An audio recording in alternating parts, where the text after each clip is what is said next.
We've got an exclusive look of the 2023 Mitsubishi Outlander plug-in hybrid. Now, a lot of people have been anticipating this plug-in arriving in the market. Everybody wants to know, what's the EV range with this larger battery? The official EPA EV range for the new Outlander PHEV is 61 kilometers, 38 miles, and allows for up to 420 miles, 676 kilometers of combined electric gas range on a single charge and a tank of fuel. As a comparison, the leader of the plug-ins is the Toyota RAV4 Prime, rated at 68 kilometers or 42 miles of EV range. One thing to keep in mind, this new Outlander is bigger and offers a third row. The closest competitor to the Outlander is the Kia Sorento. It's also a three-row SUV, and it actually offers less range at 51 kilometers, 32 miles. Here's the official Mitsubishi Outlander PHEV pricing in the United States. It starts at $39,845. Canadian pricing has not been announced, but we will include it in the description below once it's released. So one of the big changes for 2023 is it is now a 7-passenger vehicle. You get a third row in this plug-in hybrid. Now, previously, the PHEV was not available with a third row because the larger electric motor underneath the back didn't allow them to put that in. No. Now, this is a bigger vehicle. They've configured it. The rear seat, the third row, is in here. This is over half an inch longer. The front row legroom is almost an inch bigger. Second row legroom, an extra 2 inches. Overall cargo capacity and space behind the second row seat is also larger. And you're going to want to stay tuned for me getting in and out of the third row. It's tight, but it's doable. All right, now the outside of this, when this latest Outlander arrived just over a year ago in the gas configuration, boy, it certainly got a lot of attention. Well, it's a very unique look to it. You know, it's very bold. I think it actually looks a bit athletic looking. Some love it, some not so much. I'm actually a fan of it. What's the grille called, Andrea? Dynamic Safety Shield design. And Mitsubishi says that it blends the feeling of protection and performance. So a couple of years ago, before COVID, at the Geneva Motor Show, I had a chance to ask the chief designer Mitsubishi, what's this all about? And the best way he described it is big, bold grille, and then the painted areas on either side are like hands protecting you. Yeah. So that's the safety shield angle. That's what they're going with. This comes with standard LED headlights and LED tail lights. If you go to the top GT trim, you get the upgraded LED headlights as well. And then it comes with standard 18-inch wheels, available 20-inch wheels on the SLE model, which is 2 up from the base model. You get heated exterior mirrors, and they have the turning indicators on them as well. And now new for 2023 is a 2-tone roof for the PHEV. Okay, what we're going to do is crack the hood, show you the Atkinson Cycle gasoline engine, and talk about the electric motors, how they work and how it benefits you. This is a 2.4-liter engine. It's 131 horsepower and 144 pound-feet of torque. It's an Atkinson Cycle 4-cylinder that is carried over from the previous PHEV. Now, Mitsubishi says that it's being updated and tweaked. So that's kind of the basis of this plug-in hybrid system, is the gas engine. Now you have to talk about electrification. Little show and tell. Let's get at it. So we're standing like this as a show and tell. Andrea represents the front electric motor that works with that gasoline engine we just showed you, and that's connected to the front ECVT. Yeah. I'm at the back. I'm the electric motor all by myself. What am I, Andrea? We are not connected mechanically. Okay, the only way this is connected is electronically. So I represent the front motor. Let's talk about horsepower. This is 114 horsepower. The previous model had 80. When it comes to torque, this is 188 pound-feet of torque, up from 101 pound-feet. So I represent that mechanically disconnected rear motor. So the power on this one has gone from 94 horsepower to 134 horsepower, and this electric motor at the back gets 144 pound-feet of torque. When you add it all together, Andrea, what's the total output? It gets a combined 248 horsepower. One thing that is really important is that this comes with a standard heat pump. So you'll find that the engine won't come on as often as some vehicles, plug-in hybrids, that do not come with a heat pump. So this is for Canada and for the United States, all come standard with a heat pump. So Andrea as the front electric motor and me with the rear electric motor work together to give you better traction in all kinds of different situations. So inside we're going to show you all 7 drive modes and how they work. Okay, so let's go take a look at the rear. The power tailgate is standard 1 up from the base model. This is how you put it down. It's now, all numbered too, which yeah. is really okay, convenient. we'll see. Yeah, you got it. It's a bit clumsy. Like Not bad though. It takes Once a you few. get the hang of it. Takes a few tries.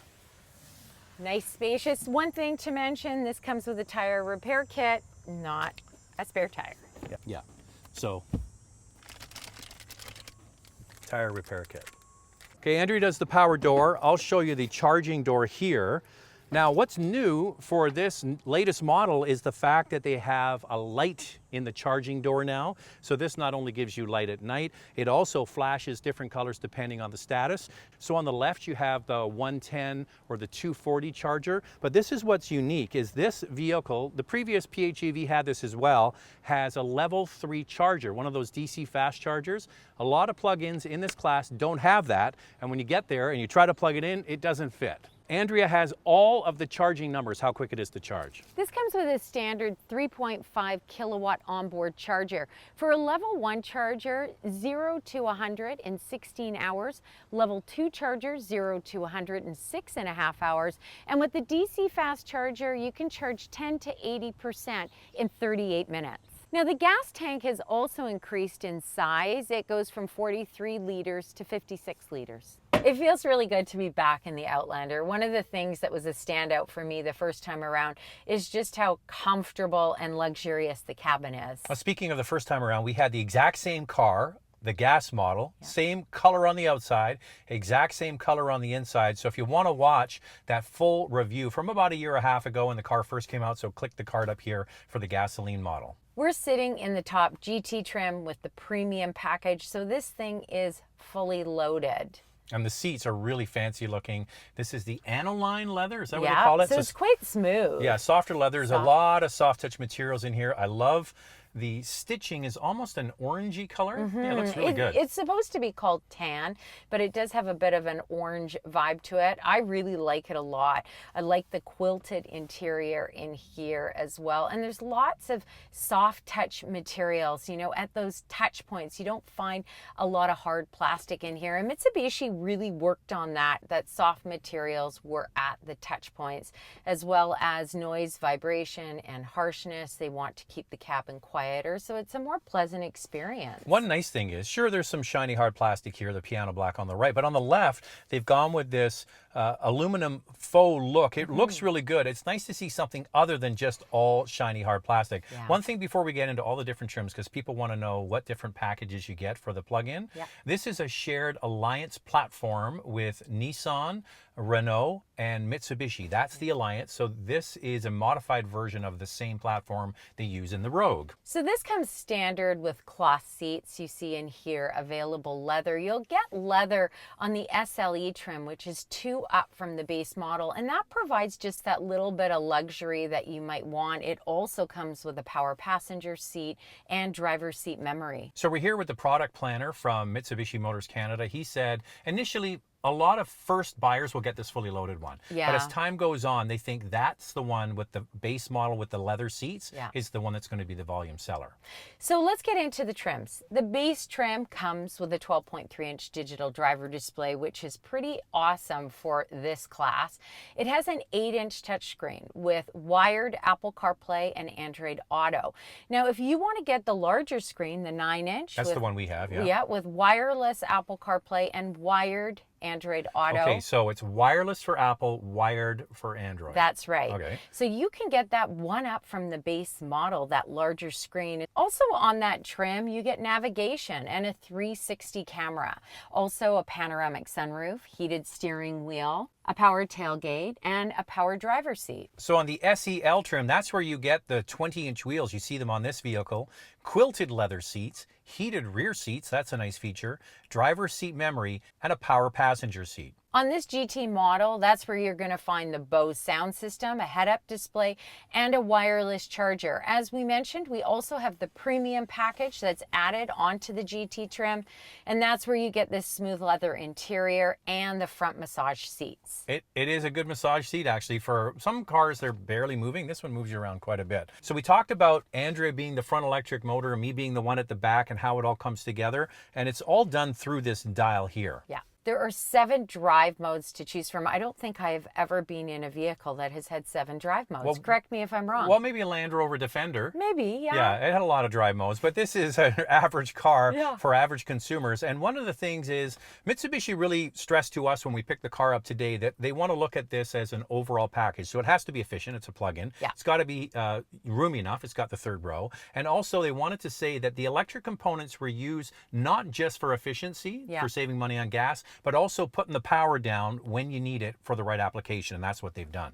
Normal mode is great for regular pavement, basically your daily drive. Tarmac provides brisk acceleration response, high cornering performance, but on dry surfaces. Gravel, unpaved or wet paved roads. Snow, obviously, slippery conditions. Mud optimizes tire slippage on muddy roads or deep snow, and it provides better ability to escape when stuck. Power, that's self-explanatory. And eco for fuel efficiency. This has a bigger electric motor in the rear, so the torque split is almost 50-50 on this. There's a couple of new buttons in the center of the dash. There's one on the left, which is for the one-pedal driving. We'll talk about that. And then EV, and that's when you get into all the different modes. So EV mode is going to prioritize staying on electric as much as possible. And then series hybrid mode allows you to recharge the battery while using the gas engine. And parallel is basically the hybrid system where you're using both the electric motor and the gas to get the best fuel economy that you can. All right, think of this situation. Doesn't matter what you have it set in, you're merging on the highway, you want maximum power, you put your foot to the floor, everything lights up, gas, electric, maximum power, it overrides those settings. Yeah. And just like pure EVs, this new Outlander PHEV is capable of one-pedal driving. You lift your foot off the accelerator and the regen braking automatically takes over. This works in collaboration with the paddle shifters behind the steering wheel. You can add or reduce the amount of regen effort. It also comes with a wide array of the latest driver assistance technologies like MI Pilot Assist, single lane driver assistance technology for highways. This system integrates adaptive cruise control and lane keep assist to assist the driver in maintaining distance between vehicles while keeping the vehicle in the center of the lane. Other safety features include blind spot monitoring and rear cross traffic alert, forward collision mitigation, traffic sign recognition, hill descent control, driver attention alert, plus rear automatic emergency braking. And just like the last PHEV, you get a 1500 watt outlet in the back so you can use this as a power source. The back seat is big. When you're not using that third row, it feels super spacious back there. Like I said, it's 2 inches bigger than the previous model. It slides and reclines. Yeah, so when you get in, there's plenty of room. You can see lots of knee room and plenty of headroom. The armrest folds down, and as Andrea mentioned, it slides fore and aft. You got to slide it quite a bit far forward to be able to get into the third row. So here's me getting in.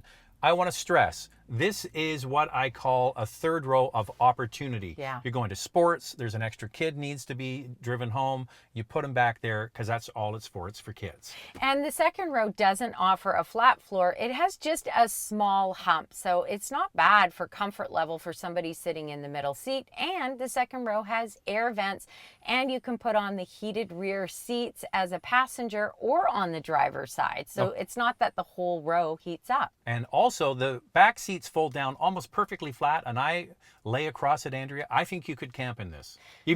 I'm 6 feet tall, maybe a little shorter than 6 feet, but it could be done. I'm not sure I want to go camping in it, but hey, good to know. I want one of those roof tents. That'd be cool. Would you be down with that? I'd be totally down with that. Anywhere where we could like retract the ladder so the bears can't get in?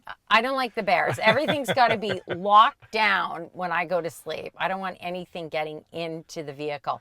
I want to also point out, do you notice that the quilted seats carry over into the second row. Yeah. I think that that's impressive. We're seeing a lot of brands, and I'm not going to mention names, Honda. where they're not carrying it through to the second row. So way to go, Mitsubishi. Well done. And that's kind of it for the inside. So you get more range, you get more power, you've got the two engines working, the two electric motors, I should say, working together. It's pretty high tech. And you get more space. So there's a first look of the brand new Outlander plug-in hybrid. We hope you enjoyed it. All right, you want to know when is it going to be arriving at your dealership? Well, they're being shipped and they're going to be arriving at dealers before the end of the year.